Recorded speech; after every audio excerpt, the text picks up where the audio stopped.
René Lévy, vous êtes né en 1929.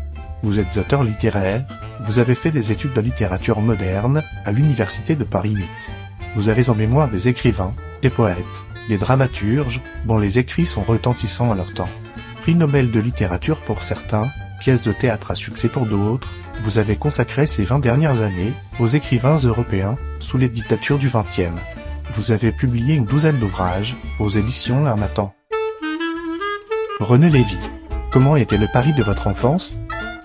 Décrire le Paris comme ça de mon enfance en deux mots, c'est pas facile. Pendant ces années-là, les souvenirs que j'ai, c'est surtout dans les années 30. Les années qui vont jusqu'à ce que j'ai 10, 12 ans, jusqu'à la défaite de la France. Les souvenirs qui me viennent, ce sont effectivement en premier lieu des bagarres à l'école entre juifs et non-juifs, parce que des fois on se retrouvait à la sortie, et il y avait des bagarres avec déjà des antisémites qui avaient 8-10 ans, mais ils savaient ce que c'était que ça, le juif. Donc, on se retrouvait à la sortie, il y avait quelques bagarres comme ça, relatives, hein, ça n'allait jamais être très loin. C'était une troisième république finissante, puisque elle s'est terminée en 1940. Le souvenir que j'en ai, c'est paradoxal, c'est une France en même temps joyeuse, parce que elle était insouciante. Il y avait l'Expo de 1937. Cette rencontre est le dernier espoir pour la paix en Europe. 50 nations y sont représentées, mais l'image mythique de cette manifestation reste celle de deux tours qui se font face, chacune au motif symbolique et agressif. Le pavillon de l'Allemagne hitlérienne, couronné d'un aigle nazi, tenant une croix gammée dans ses serres, et le pavillon de la Russie stalinienne, couronné d'un couple de caucasiens, brandissant la faucille et le marteau. Il y avait le Front populaire qui avait gagné les élections, il y avait une avancée sociale extraordinaire, il y avait Léon Blum, les congés payés, la semaine de 40 heures, c'était une France très joyeuse par certains côtés. La formation du Front populaire a comme première étape la signature d'un pacte d'unité d'action dans la lutte contre le fascisme. Mais d'un autre côté, ça s'est mal terminé, puisque ça s'est terminé par la défaite.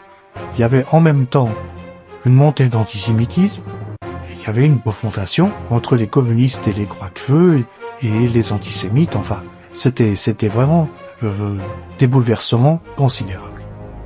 Les attaques calomnieuses de l'extrême droite affaiblissent plusieurs personnalités du Front populaire, à commencer par Léon Blum. Son arrivée au pouvoir déclenche une vague d'antisémitisme visant à remettre en cause sa crédibilité. Vous avez 10 ans à l'arrivée de la guerre. Oui, effectivement, j'ai 10 ans et en 1939, le maréchal Pétain fait signer l'armistice le 22 juin 1940 avec le Troisième Reich. Il s'octroie également le titre de chef de l'État français le 10 juillet.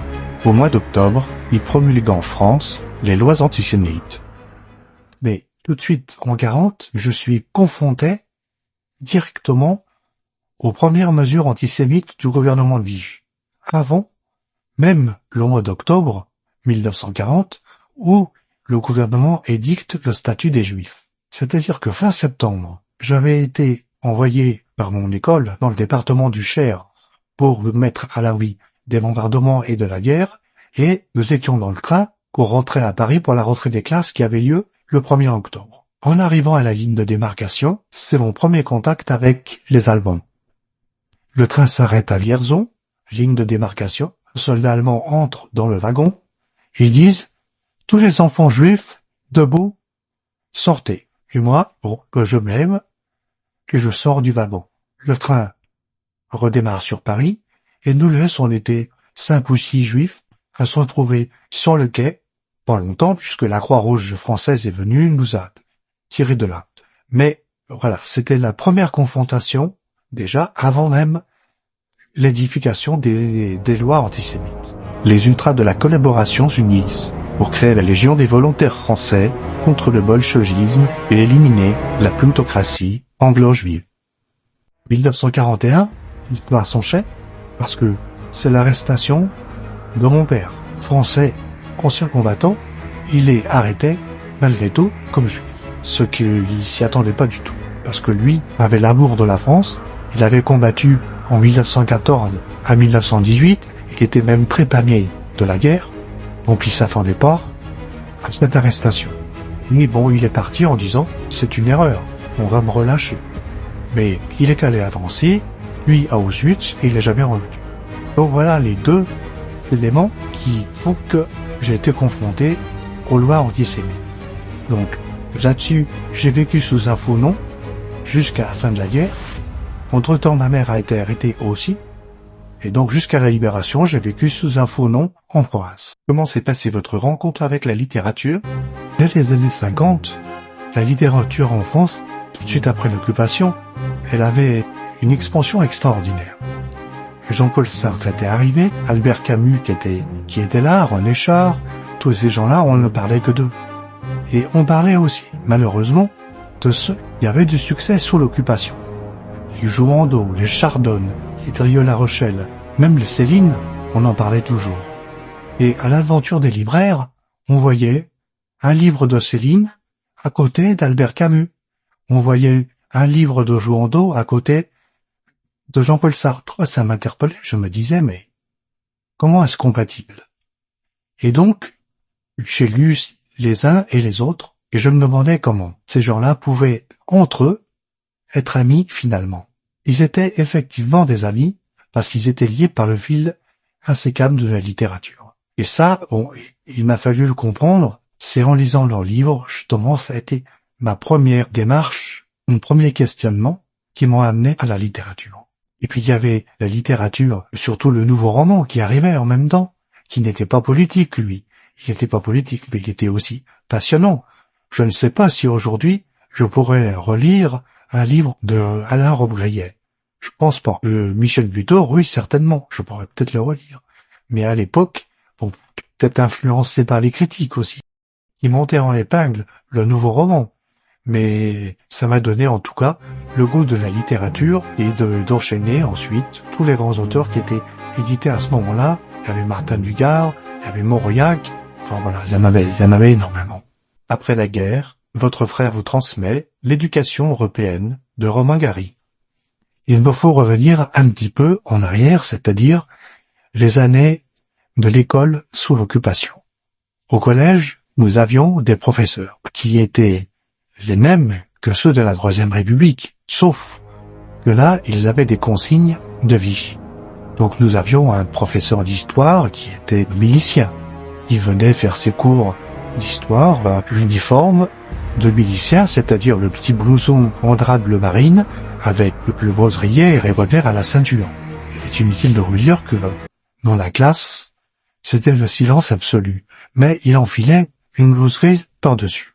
Nous avions un professeur de géographie qui nous parlait de frontières, sans nous dire qu'elles étaient abolies. Il nous parlait de pays, sans dire qu'ils étaient envahis. Il nous parlait de villes, sans dire qu'elles étaient bombardées.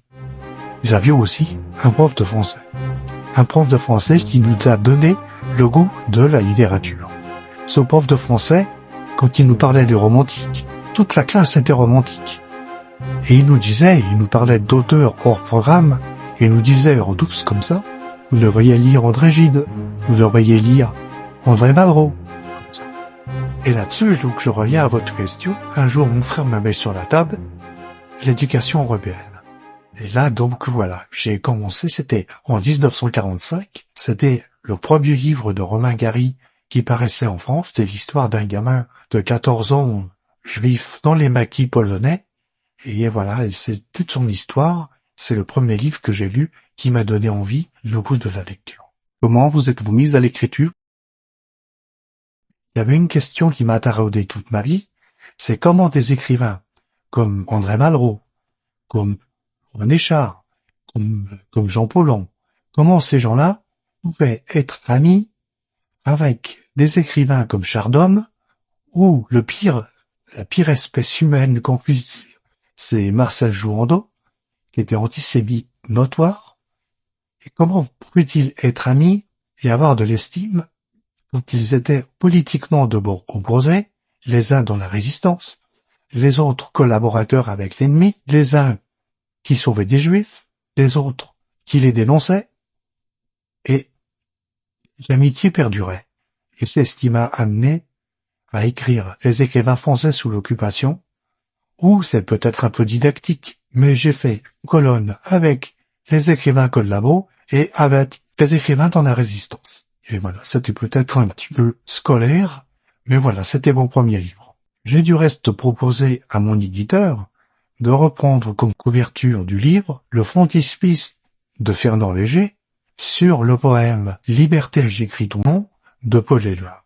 Après les écrivains français sous l'occupation, ça m'a amené à m'intéresser et à écrire sur les écrivains allemands sous le nazisme, les écrivains russes sous Staline, les écrivains italiens sous le fascisme de Mussolini, les écrivains espagnols sous la dictature de Franco, et puis d'autres après sur les écrivains suisses, sur Margaret Bubernemann, sur Ernst Toller, sur les écrivains polonais qui avaient subi 3 dictatures. Voilà mes autres ouvrages.